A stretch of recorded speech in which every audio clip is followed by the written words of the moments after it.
News 6 is brought to you by this station and by the Northwest Ohio Educational Technology Foundation. Today on News 6, we'll visit the Etch-a-Sketch factory. We'll look at a solar-powered radio station. And we'll meet a musically talented couple.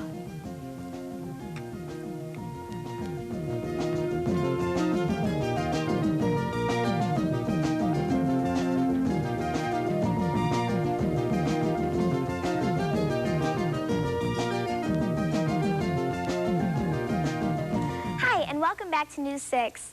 I'm TJ Siebenauer from Bryan Middle School in Bryan, Ohio. Here with a story about a very popular toy is Jody Miller. Visit any toy store and you'll see a selection of hundreds, maybe even thousands of toys. But one toy seems to be enjoyed more than others. It's the popular Etch-a-Sketch, and it's made right here in Bryan, Ohio. Have you ever seen anything that can draw and write with the turn of a knob? The Etch-a-Sketch can. The Ohio Art Company in Bryan, Ohio has been making the Etch-a-Sketch for the last 25 years. They turn out more than 1.5 million Etch-a-Sketches a year. The toy is fairly simple. Turn the left knob and a horizontal line is drawn across the screen. The right knob draws a vertical line.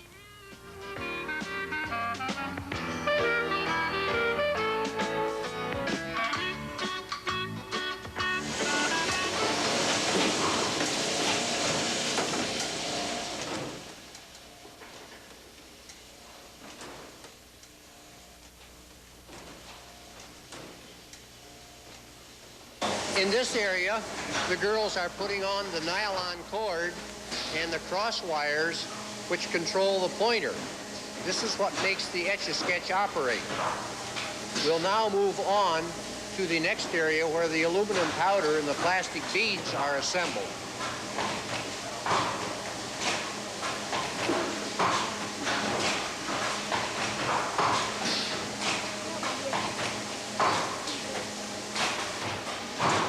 In this area, we have the machine that puts in the aluminum powder and the plastic beads.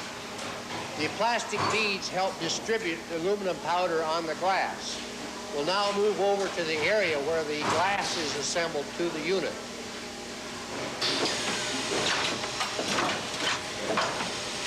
In this area, we assemble the gray glue and the glass.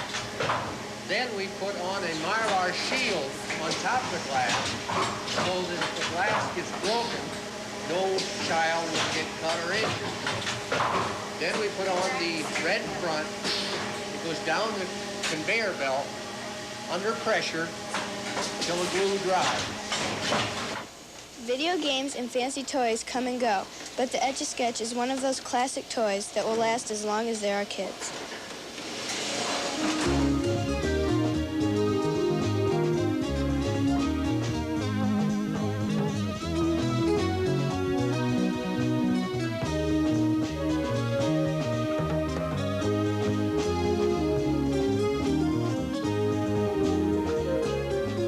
This week's show is produced by Marlene Smith's 6th grade class from Bryan Middle School in Bryan, Ohio. Bryan is located in Williams County, about 10 miles east of the Indiana border.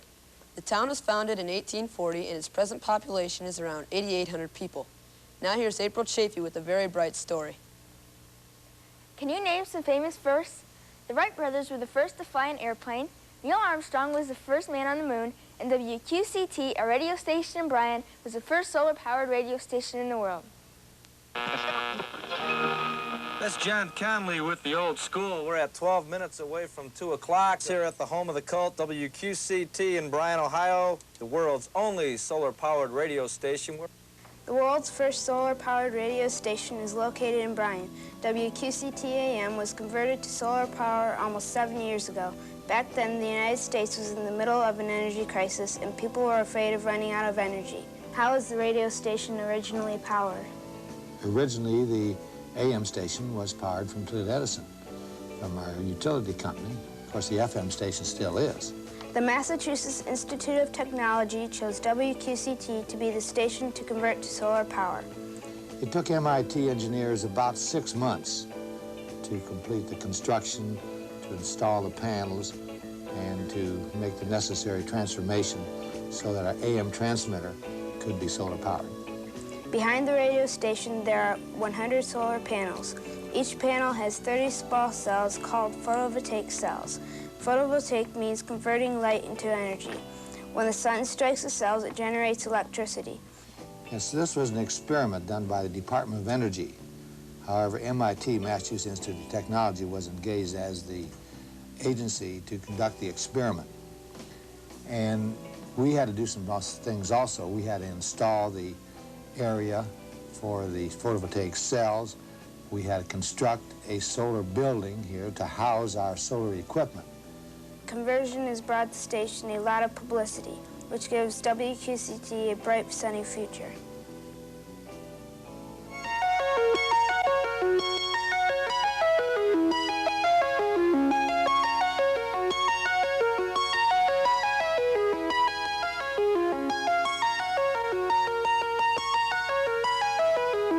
Now it's time for Kids View, a weekly feature in which kids get to say what's on their minds. This week's question is, if you could switch identities with anybody, who would you switch with and why? And it was submitted by Jody Miller. Here's what you had to say. I'd be Albert Einstein because he made many discoveries that helped people. I would like to be Nancy Reagan because she lives in the White House. I would like to become Abraham Lincoln because he abolished slavery. Well, I'd like to become Ronald Reagan because he makes a lot of money. I'd like to change roles with Brooke Shields because she's pretty and famous. I'd like to be Jim Shooter, editor-in-chief of Marvel Comics, because he earns millions a year.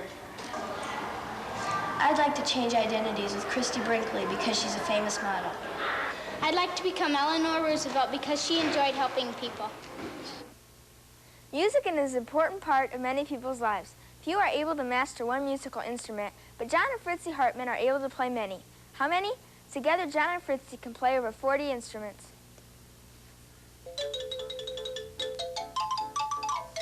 Not too many people are talented enough to play one musical instrument, let alone over 30 different instruments. But talent runs deep with John and Fritzie Hartman. Both have traveled around the world, playing at jazz festivals and other concerts. The Hartmans are now retired, but spend a little time each day practicing their instruments.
That's all for this week's show.